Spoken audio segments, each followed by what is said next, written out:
BRS రజతోత్సవం సందర్భంగా ఖమ్మం జిల్లా BRS party కార్యాలయంలో నేతలు పార్టీ జెండా ఎగురవేశారు. అనంతరం తెలంగాణ అమరవీరులకు నివాళులర్పించారు. ఉమ్మడి ఖమ్మం జిల్లా నుంచి ఎల్కతుర్తి సభకు భారీగా తరలి వెళ్లారు. సభకు వాహనాలు సమకూర్చిన వారిని భయభ్రాంతులకు గురి చేయడం దారుణమన్నారు.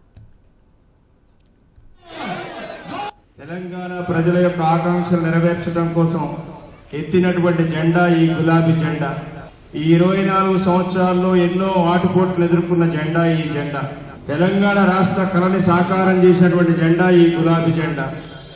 తెచ్చిన తెలంగాణని అభివృద్ధి చేసి భారతదేశంలో గొప్ప రాష్ట్రంగా తీర్చిదిద్దినటువంటి జెండా ఈ గులాబీ జెండా కేసీఆర్ గారు. ఈ 24 వసంతాలు పూర్తి చేసుకుని 25వ సంవత్సరాలు అడుగుతున్న సందర్భంగా వరంగల్లో జరుగుతున్నటువంటి సిల్వర్ జూబ్లీ బహిరంగ సభకు ఖమ్మం జిల్లా నుంచి 5 నియోజకవర్గాల నుంచి పార్టీ నాయకులు కార్యకర్తలు అందరూ కూడా పెద్ద ఎత్తున వరంగల్ కి బయలుదేరుతున్నారు.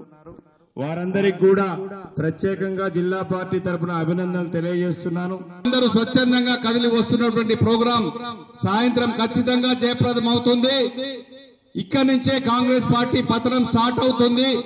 ఎందుకంటే మధు గారు చెప్పినట్టుగా అధికారులు ఖచ్చితంగా వ్యతిరేకంగా ఎక్కడికక్కడ స్కూల్లోంచి ఇచ్చినటువంటి బస్సులను ఇబ్బంది పెట్టి వాళ్ళను ఓనర్లను బెదిరించడమే కాకుండా రోడ్ల మీదకి వచ్చి ఆపే ప్రయత్నం చేస్తున్నారు.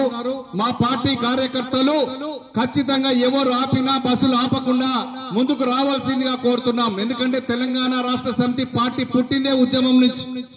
కాబట్టి ఆ ఉద్యమాన్ని మళ్ళొక్కసారి గుర్తు చేసుకొని జై తెలంగాణ అనుకుంటూ బస్సులన్నీ కూడా ముందుకు రావాలి. ఎట్లా అయితే అట్లయితుంది, ఏమైతే జరుగుతుంది అని చెప్పేసి ఖచ్చితంగా ముందుకు కదలాల్సిన అవసరం ఉంది.